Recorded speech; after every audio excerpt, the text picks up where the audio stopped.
Fala galera, bom dia, boa tarde, boa noite. Então eu vou deixar esse vídeo gravado, né, para falar para vocês sobre delimitação do tema e do objeto.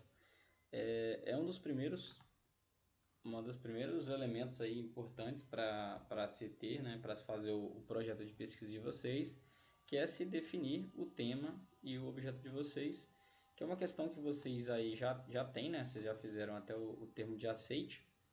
E você já tem aí delimitado, né, o tema e o objeto de vocês. E em seguida a gente vai trabalhar aí a escrita da introdução, que é a nossa primeira, junto com o exercício do projeto, é a nossa primeira atividade aí da disciplina.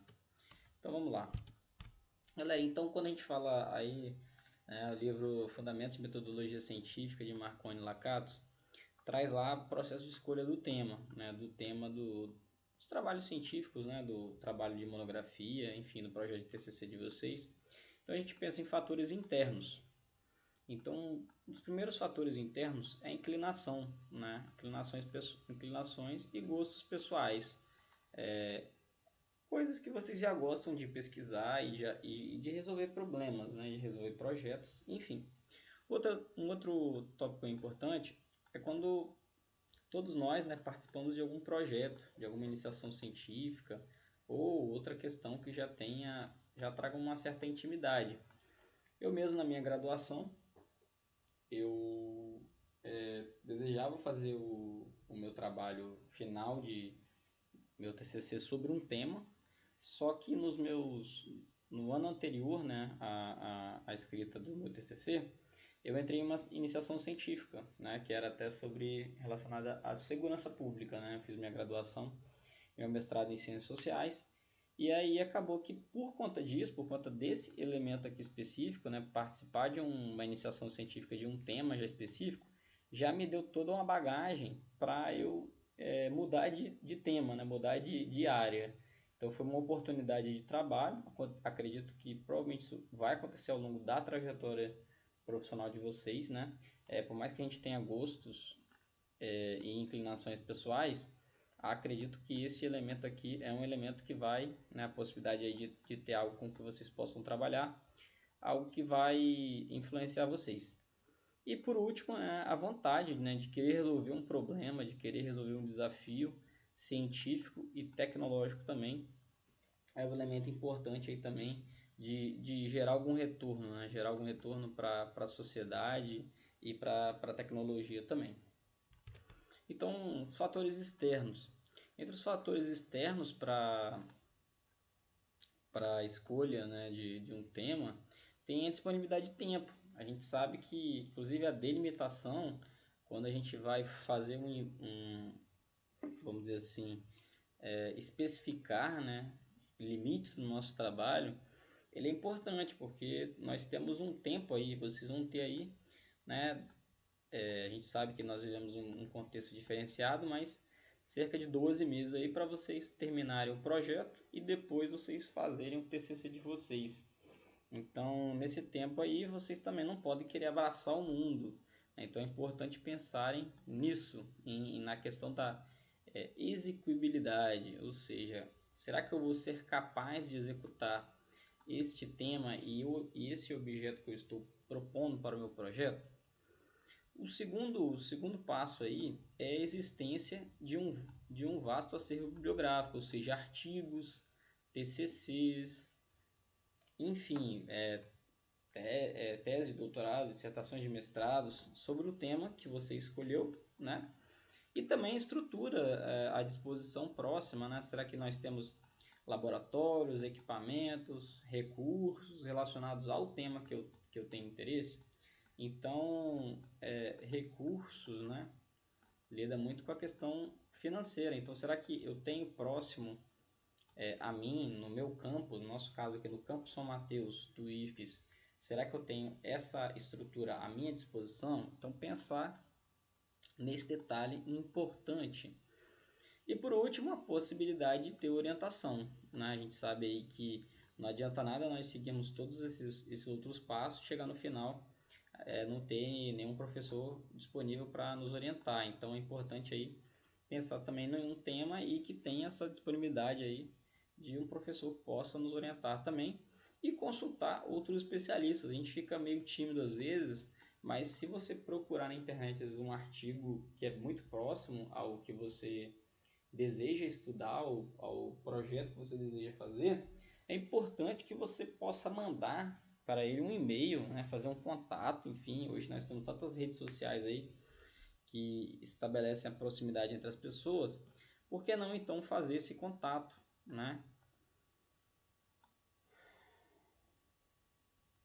Então, um último toque aqui, né? Então, fala, né? Embora a escolha do tema possa ser determinada ou sugerida pelo professor ou orientador, quando se trata de um principiante, o mais frequente é a opção livre. Então, muitos de vocês falaram aí, né? Que às vezes o professor me falou sobre o tema do mestrado dele, mas eu não me interessei muito, eu quero fazer sobre um outro assunto.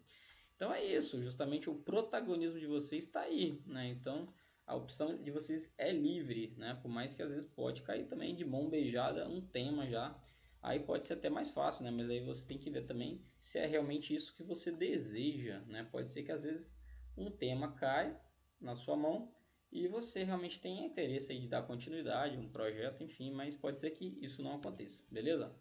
Então, galera, vamos para a parte agora de delimitação. Então, delimitar, o que seria delimitar? Então, peguei uma definição do dicionário online aí da língua portuguesa e delimitar, né, como verbo transitivo direto, é fazer a determinação das fronteiras ou dos limites espaciais de algo, demarcar, delimitar um território. Então, no caso aqui, nós vamos fazer determinar as fronteiras do trabalho de vocês aí, dentro aí do contexto da engenharia mecânica, né? Vamos dizer, temos alunos que vão fazer trabalho sobre soldagem, por exemplo, né? Não tem como eu fazer todo um levantamento aí de todos os tipos de soldagem, né? De todas as suas aplicações, enfim, eu tenho que fazer aí um certo recorte, né? Então tá, beleza. Então aqui são alguns passos, né? Que também eu retirei lá do livro, Fundamentos de Metodologia Científica, de Marconi e Lakatos. Então, o primeiro passo é distinguir o que é o sujeito e o que é o objeto da questão. Então, quando a gente define um tema, né, macro, ele dá um exemplo aqui sobre uma espécie de um tema que é voltado para a área de humanas, seria organização do trabalho. Então, distinguir o objeto, o sujeito e o objeto, corresponde ao que se deseja saber ou realizar a respeito do sujeito. O objeto é o conteúdo que se focaliza, em torno dele gira toda discussão ou indagação. Então, no caso aqui, o sujeito é o trabalho, né? E o objeto é a organização. Então, nós vamos ver como, fazendo todo o processo aqui, os procedimentos para nós chegarmos até o final da delimitação, como então destrinchar esse tema, organização do trabalho. Então, a seguir, nós vamos fazer o que? Especificar os limites da extensão tanto do sujeito quanto do objeto também. Então aqui, galera, este passo seguinte, né? Então é entender aí, através de adjetivos explicativos e ou restritivos, como nós seguimos aí o passo a passo para delimitação desse tema. Então vamos lá. Adjetivos explicativos servem para designar qualidades, condições ou estados essenciais ao sujeito ou objeto. Os adjetivos restritivos indicam qualidades, condições ou estados acidentais do sujeito no objeto. Enquanto o adjetivo explicativo é um desdobramento das partes constituintes de um ser, o adjetivo restritivo ou acidental é um acréscimo arbitrário. Exemplo: adjetivo explicativo: organização social do trabalho, e restritivo: organização atual do trabalho. Então você vê que aqui, né, no restritivo eu dei uma restrição temporal, coloquei o atual, que eu quero saber como o trabalho se organiza atualmente, e aqui eu dei um adjetivo explicativo, né? Vamos pensar aí, consequências sociais do trabalho, né? Então, organização social do trabalho. Em seguida, a gente pensa aí em complementos, né? Complementos nominais para especificar qual seria então esta organização social do trabalho. Então, galera, Acrescentamos aí substantivos ou adjetivos, especificam a ação ou sentimentos de pessoas ou coisas. Então aqui nós temos o que? Organização social do trabalho de produção artesanal, ou seja, eu dei um complemento nominal e uma especificação também, né? Por exemplo, aqui eu excluiria tudo quanto é tipo de trabalho industrial, por exemplo, né? Então manufaturas, enfim. Então aqui eu focaria em organizações social do trabalho de produção artesanal. No último tópico, nós vamos ver que essa delimitação vai chegar a um nível, né, muito mais especializado, né, muito mais específico, dentro até daqueles princípios que nós tratamos antes, né, de pensar aí em como eu consigo fazer um trabalho dentro de 12 meses. Né? Então aqui, então às vezes é necessário determinar circunstâncias que limitam mais ainda a extensão do assunto, especialmente as circunstâncias de tempo e espaço, o que se faz por meio de advérbios ou locuções adverbiais. Exemplo, organização social, então nós tínhamos lá organização social do trabalho de produção artesanal, ela vai virar organização social do trabalho de produção artesanal durante a Idade Média. Então eu delimitei aí um tempo histórico específico. E aqui delimitei também uma questão territorial, né? Na Europa Ocidental. Então, vou restringir alguns países e também vou restringir períodos históricos, para fazer com que o trabalho, então, ele seja delimitado. Então, nós vimos aqui todo um processo, né? Passando por várias etapas, para fazer com que este objeto fique delimitado de uma forma com que ele tenha execuibilidade, né? Ele seja capaz aí consiga traduzir ele através de uma pesquisa, através de uma iniciação científica, através de uma monografia, de um TCC, que é o objetivo de todos nós. Então, galera, aqui eu trouxe o exemplo, né, a minha dissertação de mestrado. Né, a minha dissertação de mestrado em Ciências Sociais, né, eu tinha lá um tema que era dentro da ciência política. Dentro da ciência política, eu tinha uma sub-área, né, federalismo. Federalismo é a relação entre entes governamentais, né? União, estados e municípios. E eu tinha né? Uma outra interface aqui, que era políticas públicas de segurança pública. Então, considerando ali aqueles tópicos finais, né, de complementos nominais e determinação das circunstâncias também, eu enfoquei, né, estudar o município como protagonista, né? O município era um dos temas aqui dentro do federalismo, a segurança pública no Brasil, uma questão temporal, né? Pós-Constituição de 88, então meu trabalho eu concluí em 2013, então eu coletei dados até 2011, 2012, se eu não me engano. Então eu peguei um período, né? Um período temporal, e no caso, delimitação espacial. Eu estudei esses impactos no município de Vitória, né, capital do Espírito Santo.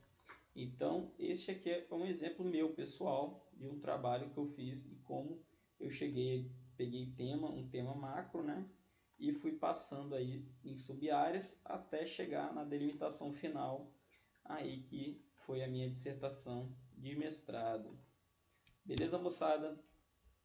Um outro exemplo para vocês é um exemplo aí caseiro, é um exemplo do aluno Jordan. Então, Jordan foi aí, concluiu, né, o curso de Engenharia Mecânica ano passado, aqui no campus São Mateus. Então, o Jordan, ele tinha, se a gente for observar aqui, ó, o Jordan tem 3 temáticas que eu não sou engenheiro mecânico, né, mas eu, analisando aqui textualmente, eu consigo entender que ele tinha ele fazia parte mecânica dos fluidos, né? Então ele tinha que três tópicos, né? Dinâmica dos fluidos computacional, unidade de contato de fluxo contínuo e hidrodinâmica de reatores, 4 na verdade, né? E eficiência hidráulica. Então ele tinha 4 temas aí, vamos dizer assim, 4 sub-áreas aí de estudo. Então, a partir disso, né, ele tem a análise CFD do comportamento hidrodinâmico. Então, a análise CFD aqui, eu vejo que é o sujeito, né? Lá quando a gente estava trabalhando com distinguir o sujeito e o objeto da questão, eu entendo que seria o sujeito, né? O comportamento hidrodinâmico de uma unidade de... Cadê? O comportamento hidrodinâmico de uma unidade de contato de fluxo contínuo seria o objeto, e a especificação, deixa eu voltar aqui, e as determinações circunstanciais, né, que seria essa utilização, seria essa parte final, né, utilizada no processo de desinfecção de água por coloração. Então aí, né, um exemplo mais voltado aí para a área de vocês, para a engenharia mecânica, né, de delimitação do tema também, né? Então ele pegou aí 4 áreas, né, estabeleceu aí conexão entre essas áreas até chegar a um objeto, né, e circunstâncias específicas desse objeto ainda, né? Então tendo o sujeito, o objeto e as circunstâncias específicas aí seguindo esse passo a passo de Marconi e Lakatos de como delimitar o tema. Beleza, galera? Então, em seguida, a gente vai trabalhar aqui algumas questões envolvendo a introdução. O vídeo está ficando um pouco já longo, mas é bom que ele vai ser o vídeo da nossa quinzena aí. Então, qualquer coisa vocês podem repetir ou pausar, não assistir tudo. Assistir em 2 partes, enfim. Tranquilo? Mas eu já quero gravar, deixar ele todo gravado. Então, galera, aqui eu coloquei 3 slides, né, explicando um pouco, porque na introdução a gente tem que abordar, então introduzir o leitor ao tema é justamente fazer, né, toda essa abordagem aí, começar lá do início. Então, por exemplo, aqui ó, no trabalho do Jordan, quando ele vai fazer a introdução dele, ele provavelmente vai falar sobre tudo isso. Ele vai falar sobre a questão da água, né? Então, eu dei uma olhada lá, ele pegou, né, até questões sobre o uso da água, sobre saneamento básico. Então, quando você vai introduzir o tema ao leitor, a ideia é que justamente você faça um básico, né? Você comece de um contexto mais geral até você ir delimitando o seu tema nas especificidades que você quer trabalhar, até chegar em questões mais específicas da engenharia mecânica. Então, por exemplo, eu que não sou engenheiro, eu consigo analisar uma introdução facilmente, né? Porque a introdução ela geralmente tem um caráter aí embrionário, então bem introdutório mesmo. Então na introdução você vai fazer a formulação do seu tema, delimitação do tempo e no espaço, né? O objeto também, os objetivos, a justificativa, uma breve pincelada aí da metodologia e também de algumas referências teóricas. Uma outra possibilidade também de se fazer a introdução é você desenvolver genericamente o tema, né? Começar lá introduzindo o tema, a história da soldagem, né? A soldagem foi iniciada em tal ano e tal, se constitui um elemento importante da indústria, parari pororô. Anunciar uma ideia básica também, delimitar o foco da pesquisa, dizer por que aquela pesquisa é importante, né? Então tem a questão da justificativa, situar o tema dentro do contexto geral da sua área de trabalho, descrever motivações, né? Então aqui você pode colocar questões envolvendo aí algumas referências também e tal, e no fim dizer, né, o que será estudado no fim da sua introdução. Então assim, aqui um básico, né? Eu até na verdade acho que a gente pensar entre 3, eu coloquei 4 e 5, mas na verdade são entre 3 a 4 páginas. Para o nosso projeto tá bom. Então, para você começar a treinar, aí, eu peço cerca de 2 páginas, né, para você fazer a introdução. Então, primeiro, né, você vai trabalhar com a contextualização. Que tema é esse que eu estou tratando, né? O que é isso? Às vezes você pode usar até uma reportagem, né? Às vezes com curiosidades, né, sobre a área também, né? Apresentação do tema logo em seguida. Qual é o problema que você quer resolver, né? Como abordar. As hipóteses, na verdade, ou como resolver, né? Pensar na metodologia, nos pressupostos. Então, geralmente, as hipóteses dos projetos de engenharia não são muito utilizados. E no final, aí, justificativa. Então, basicamente, esse passo a passo, galera, para a gente trabalhar, então, a introdução aí como uma das primeiras elementos aí do projeto de TCC de vocês. Beleza? Valeu, então. Um abraço.